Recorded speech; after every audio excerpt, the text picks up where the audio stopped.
सेवितव्यो महावृक्षः फलछाया समन्वितः यदि देवाद फलम नास्ति छाया केन निवार्यत, अर्थात एक विशाल वृक्ष की सेवा करनी चाहिए क्योंकि वह फल और छाया से युक्त होता है। यदि किसी दुर्भाग्य से फल नहीं देता तो उसकी छाया कोई नहीं रोक सकता है। नमस्कार दोस्तों, जब आप पूजा शुरू करते हैं या कोई भलाई का काम करते हैं तब भगवान हमारी परीक्षा जरूर लेते हैं।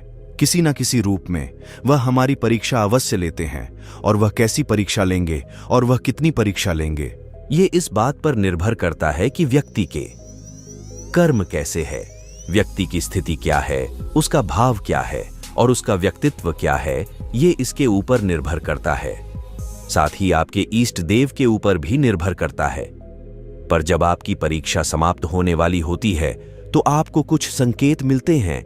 आज की वीडियो में मैं आपको उन्हीं संकेत के बारे में बताऊंगा। संकेत आपको मिलते हैं जब आपकी परीक्षा खत्म होने जाती हो। पिछली वीडियो में मैंने आपको बताया था कि जब भगवान आपकी परीक्षा लेते हैं तो क्या संकेत मिलते हैं, और आज मैं आपको परीक्षा के समाप्त होने की संकेत बताऊंगा, क्योंकि अधिकतर लोग यह बार बार कमेंट करते हैं कि गुरुजी हमारे साथ दिक्कतें आ रही हैं, परेशानी आ रही है, उनको सब्र नहीं होता। और सच्चाई ये है कि उनकी परीक्षा का अंत होने ही वाला होता है और 90% तक वह उनकी परीक्षा जा चुकी होती है।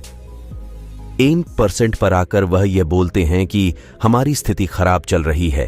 पर यह आपको समझना होगा कि कहानी ना कहानी वह आपकी परीक्षा है, और भगवान जो है वह हमें चुनते हैं। भगवान किसी को भी चुन सकते हैं और वह एक बार सबको मौका देते हैं। वैसे भी हमारी तो कोई औकात ही नहीं है कि हम उन्हें चुने, वो हमें चुनते हैं। वह अपने भक्तों की भक्ति को देखकर चुनते हैं, और जब भी वो अपने भक्ति को चुनते हैं तो ढोल बजाकर चुनते हैं। ऐसे ही नहीं कि वो अपनी सेवा का मौका हर किसी को देते हैं या अपना नाम किसी को देते हैं, अपनी शक्तियां किसी को देते हैं, अपनी भक्ति किसी को देते हैं। तो ऐसे ही नहीं देते, वह आपको देखते परखते हैं आप कितने आगे जा सकते हो, क्या आपका व्यक्तित्व है, और साथ ही वह आपको निखरते भी हैं। और यह जो निखरने वाली जो भी क्रिया है ना, ये परीक्षा के दौरान ही चलती है। एक ऐसा समय आता है जब आप एक हीरे के रूप में उभरते हैं और भगवान के गुणगान करते हैं। आपके अंदर से घमंड बिल्कुल नष्ट हो जाता है और प्रभु सभी पर कृपा करते हैं कि आपको समाज कल्याण के लिए शक्ति प्रदान करते हैं। वह बहुत ही दयालु है, कृपालु हैं। तो आइए मैं आपको बता देता हूं कि जब आपकी परीक्षा खत्म हो रही होती है तो आपके साथ क्या होता है। परीक्षा भगवान पैसे से संबंधित भी ले सकते हैं, आपके संबंधों से संबंधित भी ले सकते हैं। पैसों से संबंधित कैसे? आपके ऊपर कर्ज चढ़ गया है, आपके पास पैसे नहीं है, जैसे भक्त सुदामा की परीक्षा भगवान श्री कृष्ण ने ली थी। उनके पास कुछ भी नहीं था, खाने तक के लिए पैसे नहीं थे। इस प्रकार से संबंधित हो शक्ति है। आपके आपसी संबंधों में, आपके पति पत्नी माता पिता के संबंधों में थोड़ा सी दूरियां बढ़ जाती हैं, या फिर आपके जीवन से जुड़ी हुई कोई भी समस्या ऐसी हो जिसके चलते वह परीक्षा ले सकते हैं। पर जब आपकी परीक्षा खत्म होती है तो भगवान आपको कौन कौन से संकेत देते हैं, ध्यान से सुनिए। सबसे पहले संकेत होता है कि जब भगवान आपकी परीक्षा को खत्म कर रहे होते हैं, आपको संकेत मिलता है कि धन के रास्ते खुलना शुरू हो जाते हैं। आपके पहले ये संकेत होता है, आपको पता नहीं चला कि पैसा कहां कहां से आ रहा है, आपने तो मांगा ही नहीं। आपका जो अटका हुआ पैसा है वो आपको मिल रहा है, आपका जो भी कर्ज है वो आना शुरू हो जाता है, आपके पैसे से संबंधित जो काम है वो खुलना शुरू हो जाते हैं। आप ऐसे लोगों से जुड़ना शुरू कर देते हैं जो आपको पैसे से संबंधित मदद करते हैं। आपके रिश्तेदार, आपके जानकारी में जो लोग हैं वो आपको पैसे से संबंधित सहायता करते हैं। भगवान ये पहला संकेत होता है जब आपकी परीक्षा खत्म हो रही होती है उस समय पर। दूसरा संकेत होता है कि आपको अच्छी खबरें आनी शुरू हो जाती हैं। अच्छी खबरें, आपके घर में बेटे ने जन्म लिया है, आपकी नौकरी लगी है, या आपके किसी बच्चे ने पढ़ाई में टॉप किया है, या आपने कोई अच्छी गाड़ी बंगला आदि इस प्रकार की अच्छी खबरें शुरू हो जाती है। बीमारी जो है वो ठीक हो जाता है।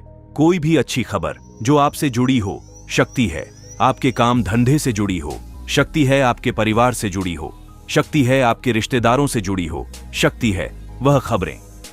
तीसरा संकेत होता है, सपना में बहुत ही सुंदर देवता के दर्शन होते हैं आपको।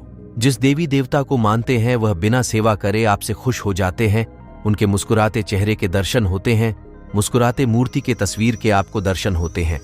बहुत ही सुंदर मनभाव जैसे कहते हैं, ऐसी प्रतिमा और ऐसे मूर्ति के दर्शन आपको सपने में होते हैं तो आप समझ जाना आपकी परीक्षा खत्म हो रही है। चौथ संकेत होता है कि आप बिन वजह खुश रहना शुरू कर देते हैं। आप आनंदित रहना शुरू हो जाता है। आपको नहीं पता क्योंकि हो रहा है, आपको कारण नहीं पता पर खुद ही आनंदित है। आपको संतोष मिलता है, तृप्ति मिलती है। तो यह सिर्फ और सिर्फ संकेत देता है कि आपकी परीक्षा खत्म हो रही है। और अगला संकेत है कि आप ऐसे लोगों से जुड़ने चले जाते हैं जो आपको किसी न किसी तरह की सहायता करते हैं। किसी भी तरीके से वो आपकी बीमारी में सहायता कर सकते हैं, वह आपके नौकरी में सहायता कर सकते हैं, वह आपके घर परिवार से जुड़े कोई संबंध परेशानी में सहायता कर सकते हैं। हर तरह की परेशानियां का निवारण करने वाले प्रभु आपको ऐसे लोगों से जोड़ने देते हैं जो आपकी समस्याओं का निवारण करते हैं और आपको सुखी जीवन जीने में आपके सहायता करते हैं। यह ऐसे भी हो सकता है आपका अपना काम है, अपना बिजनेस है, उसमें आपको कोई ऐसा लड़का मिल गया, आपने काम पे रख लिया जो आपके काम को बहुत आगे ले गया और आपको शांति मिल गई। सारा काम वह संभाल रहा है। यह भी उनकी कृपा का ही फल है, एक संकेत होता है। साथ ही आपके परिवार में इतना प्रेम बढ़ाना शुरू हो जाता है कि आप खुद कंफ्यूज हो जाते हैं। आप खुद ये विश्वास नहीं होता कि ये मेरा परिवार है। पहले तो ऐसा बिल्कुल भी नहीं था। मेरा परिवार में ऐसा कैसे हो गया? ये मेरा खुद का अनुभव बता रहा हूं मैं आपको। आपके परिवार में इतना प्रेम बढ़ जाता है जो सास बहू में एक दूसरे का मुंह नहीं देखते थी, वो ही सास बहू अब एक साथ ही वो हंसती है कि बेटा जाता जाता बहू को सूट दिलाता जाना, मार्केट जाते हो सबके लिए, कभी कुछ लेकर आ रहे, वह सिर्फ और सिर्फ प्रभु कृपा से ही बन पाता है। तो जब आपकी परीक्षा खत्म हो रही होती है तभी ऐसे जो घटनाएं हैं वो आपके साथ घटित होती हैं। साथ ही जो छोटे बच्चे हैं वह आपका सम्मान करना शुरू कर देते हैं, आपसे अच्छे लगे मिलने शुरू हो जाते हैं।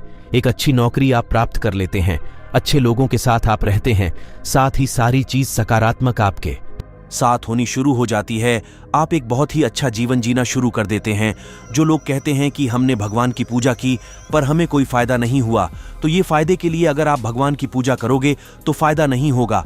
अगर भगवान को भगवान मानकर पूजा करोगे तो फायदा नहीं होगा। अगर भगवान को अपना मानकर पूजा करोगे तो 100% फायदा होगा। जब आप भगवान से अपने हृदय के तार जोड़ लेते हैं तो उस समय भगवान भी आपसे अपने हृदय के तार जोड़ लेते हैं और वो आपके पास खुद ही आ जाते हैं।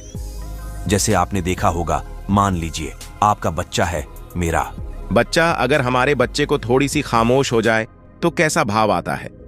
हमारे मन में तुरंत गलत विचार जाग जाते हैं। हम उसको डॉक्टर के पास लेकर जाते हैं। अगर उसको कुछ हो जाए तो हमने दिल और जान लगा देते हैं, घर बेच देते हैं, किंतु बच्चे को कुछ नहीं होने देते। मतलब सब कुछ बच्चे के लिए, जान तक देने के लिए तैयार हैं। उनके लिए जब प्रभु के लिए ऐसा भाव आपके मन में उत्पन्न हो गया ना, जिस दिन वह आपके सामने होंगे, जिस दिन आपने ऐसा सोच ले कि प्रभु मेरे हैं और मैं उनका हूं, आपने उनको मूर्ति नहीं माना, आपने उनको साक्षात मान लिया है। आपने मुझे कोई रिश्ता कायम कर लिया। मैं भोलेनाथ को अपना पिता मानता हूं और वो मेरे पिता हैं, ऐसे जगत के पिता हैं, क्योंकि भगवान सबकी सुनते हैं। पर आपके वो क्या है ये आप जानो। आपके वो भाई हैं, पिता हैं, क्या माता? आपकी कोई माता है तो आप उनसे जब एक रिश्ता कायम कर लेते हैं तो आपको छोड़कर हर पल आपके साथ रहते हैं। और भगवान को जब सही तरीके से पूजा की जाती है तो वह आपके भौतिक जीवन को ऐसा रुख देते हैं कि आप स्वयं भी नहीं जान पाते कि मैं फर्श तक कब पहुंच गया। पर ऐसे समय में बिल्कुल भी अपने अंदर घमंड मत लेकर आना, बिल्कुल भी अहंकार मत लेकर आना, क्योंकि जो फर्श से आज तक पहुंचा सकते हैं वह और सिफारिश पर लाने में पल भर की देर नहीं करता। बाकी मुझे आशा ही जानकारी आपको पसंद आई होगी। अगर आपको वीडियो अच्छी लगी हो तो लाइक करके चैनल को सब्सक्राइब जरूर कीजिएगा। मिलते हैं नेक्स्ट वीडियो में किसी और टॉपिक के साथ। तब के लिए जय हिंद, जय भारत।